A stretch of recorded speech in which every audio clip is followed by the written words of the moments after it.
Hey guys, Dantics here. In every category we can use to judge video games, Star Wars Zero Company exceeded my expectations. I went into this preview build expecting XCOM in the Star Wars universe. In some ways, that's exactly what it is, but in so many others, Zero Company is much more. And I had absolutely no idea it would remind me this much of Mass Effect. It's not that it completely reinvents the turn-based tactics genre, it's that you're constantly and pleasantly surprised by just how well it does everything. And I played through the roughly 18-hour demo 3 times, and I was finding myself not getting tired of it at all. If you're after the finer details like the different classes, builds, or tips and tricks, I've got videos on that coming very soon. But if you're here wondering what Star Wars Zero Company actually is and whether you should be excited, let me put it simply.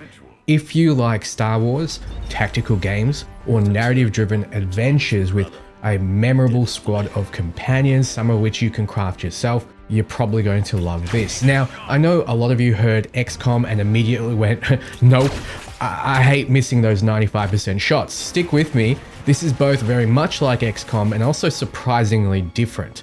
Let's get right into it.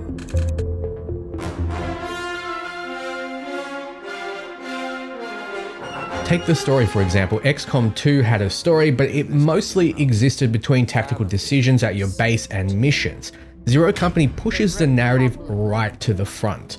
You create your own custom character, with the only restriction being that your surname is Hawks. You can choose male or female, pick from multiple species, customize your appearance, equip any cosmetics you've unlocked, which yes, carry over into future playthroughs. You can choose your class and much more. The game takes place towards the end of the Clone Wars, around the time of episode 3 and the Clone Wars animated series. You're hired to investigate a mysterious illness known as the Shadow Plague, only to realize quickly this is no ordinary disease. It's a threat to the entire galaxy. Along the way, you'll recruit a colorful cast, including a Jedi Padawan whose master was killed investigating the coil, a mining baroness, an ex-separatist soldier, some clones, and plenty more. Whenever you return to your hub, the Den, you can walk around and speak to everyone. Think Mass Effect. You wander around your ship after each mission, hear what your crew thinks, listen in on conversations, and slowly get to know everyone. And just like Mass Effect, I found myself after every mission wandering around to make sure I didn't miss any conversations. I mentioned there are fully authored companions, but you can also recruit and completely customize operatives as well. Now, you'd think these custom operators would just be silent cannon fodder playing second fiddle to the handcrafted cast, and like me, you'd be completely wrong. Each custom operative has a selectable personality, all fully written and voiced. They'll join in the banter during missions, chat back at the Den, and even weigh in during major story decisions. They seem every bit as important as the authored companions. My first run through, I played with the authored companions, and my second, I fully customized a colorful cast, and I felt like I wasn't missing anything important. Honestly, I was surprised just how immersive building your own squad became. Now, that would already be fairly interesting, but the bond system expands on this. I'll get into the mechanics in a bit, but as your squad fights together, supporting each other, assisting in kills, completing missions, good one, Hawks, their relationships naturally grow stronger. And while I can't say this with absolute certainty, it felt like stronger bonds unlocked more conversations between them back at the Den. Better yet, as Hawks' relationships deepen, companions begin offering new missions, rewards, and so on. There is, however, one small catch. Everyone on your squad, except Hawks, can die forever.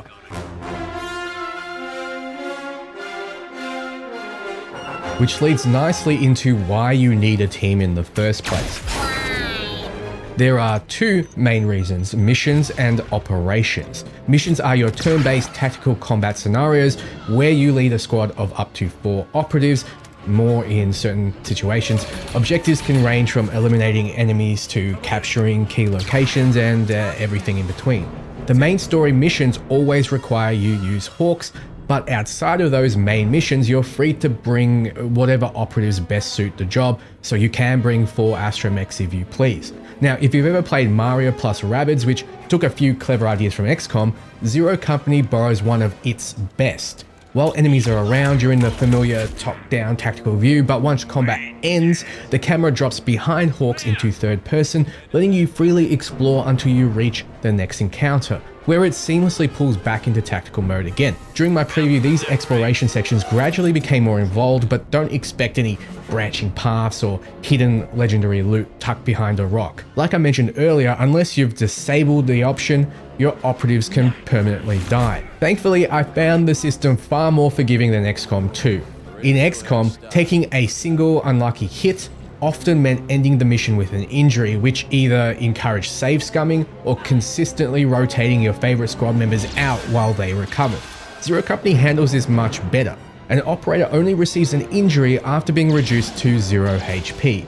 Receive 3 injuries and that's it. They're gone forever, memorialized back on the wall at the den. There's story, normal, hard, and expert difficulty modes available. On normal, every injury I received actually came from sending my operatives on operations. Which brings us to the second reason you need a squad. After completing missions, you'll earn several rewards, one of the most important being intel. A cycle will pass and you'll return to the den. Intel can then be spent at the holotable on operations. These are text-driven, non-combat assignments spread across the galaxy. You won't have enough intel or time to complete everything, so every decision matters. One operation might have you sending an operative to spy on the Hutt cartel, where you'll choose how they approach the mission. Make the right decision, use the right people, and you'll walk away with better rewards. Make the wrong one, and they might come home empty-handed or injured. There are a lot of different operation types. The most notable were the crisis operations and missions. These force you to choose between what you think is the lesser of two evils. Enemy factions will become stronger over time, you can't stop this, and the crisis you decide to resolve influences how they evolve through your campaign, or more accurately, how you hope they'll evolve. Like any good strategy game, you're making decisions with incomplete information, but you can control the chaos. Operations reward everything from new weapons to mods to currency you'll spend elsewhere. Credits, for example, can be spent at the black market on weapons, utility items, and equipment. You can also invest these credits into the den itself. Just like XCOM, you gradually expand your base by constructing new facilities. One of the first I locked was the Droid Bay, letting me build and customize astromechs to accompany my squad on both missions and operations. Let's just say, if you enjoy grenades, gadgets, and utility items, your little astromech is about to become your best bud. I briefly mentioned the weapon mods, and they're exactly what you'd hope. Before missions, you can freely slot mods into your weapons, ranging from simple bonuses like increases to close range damage, to more interesting effects like setting enemies on fire with every hit. Zero Company features quite a few different classes, and before each mission, you can spend hard-earned focus points upgrading both class abilities and each operator's unique talent. If you want to see them all, and there is a lot, check out my specialization video when it drops on this channel soon, if it's not already here. Every character has their own personal trait. Later on, after cycle 18, you'll unlock the ability to add a second class. 2 scouts might start out the same, but they may play entirely differently. You'll earn focus points throughout missions, but also through something I told you we'd come back to, the bond system. During combat, you can call for support from another nearby operative. If the first character attacks an enemy, the supporting operative immediately joins in with their own attack, increasing the bond between them. Healing each other or completing missions together, tackling operations together, and even making the right dialogue choice all strengthen those relationships. Every time a bond reaches a new level, both characters will gain focus points and unlock one of 3 random joint training bonuses.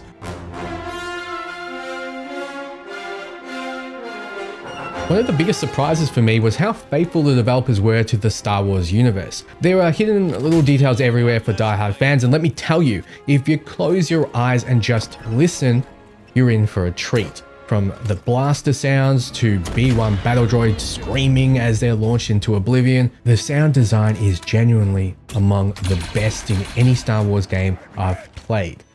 Never gets old. Even simply wandering around the den or exploring planets feels authentic.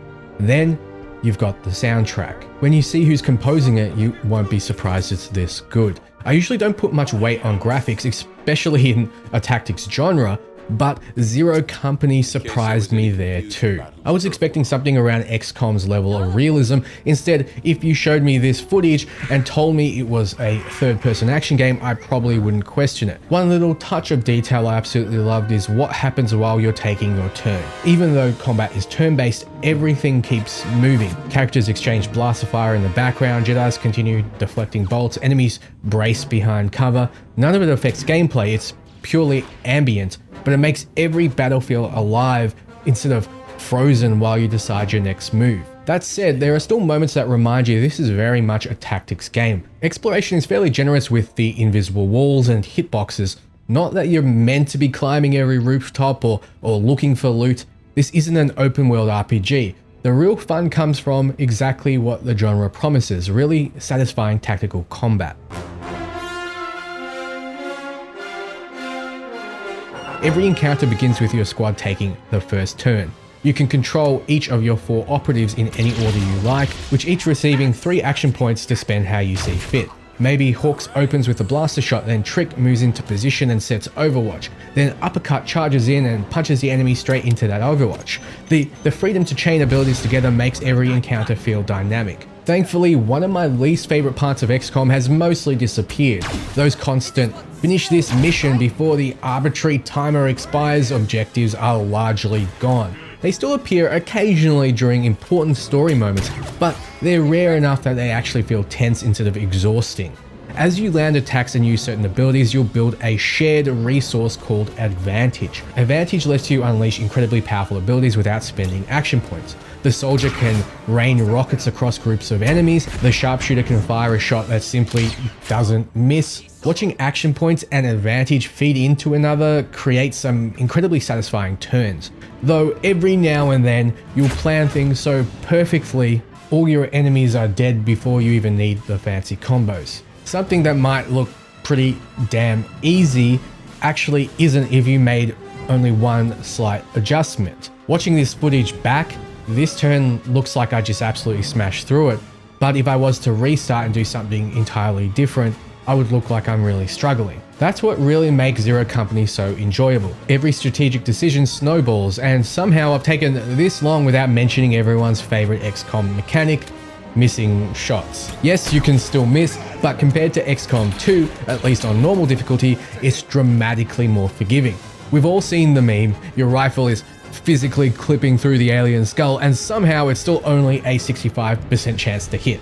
Zero Company is much more generous, at least if you're standing point blank. You're almost always landing that shot.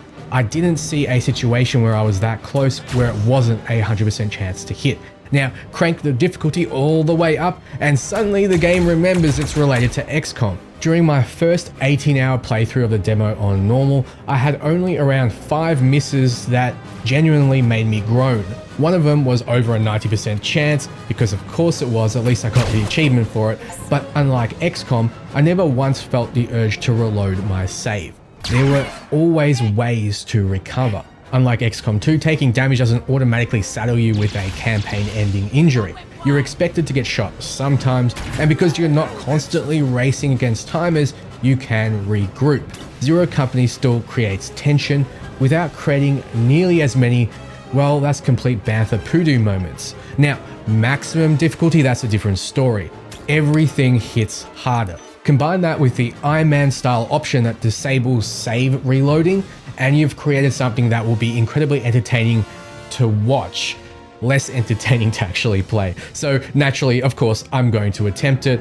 Be sure to stay tuned. I'm probably getting a little too deep in the weeds now. The point is, combat just feels fantastic. So unless Reactor somehow manages the biggest rug pull in gaming history after the 20-hour mark, this is my early game of the year.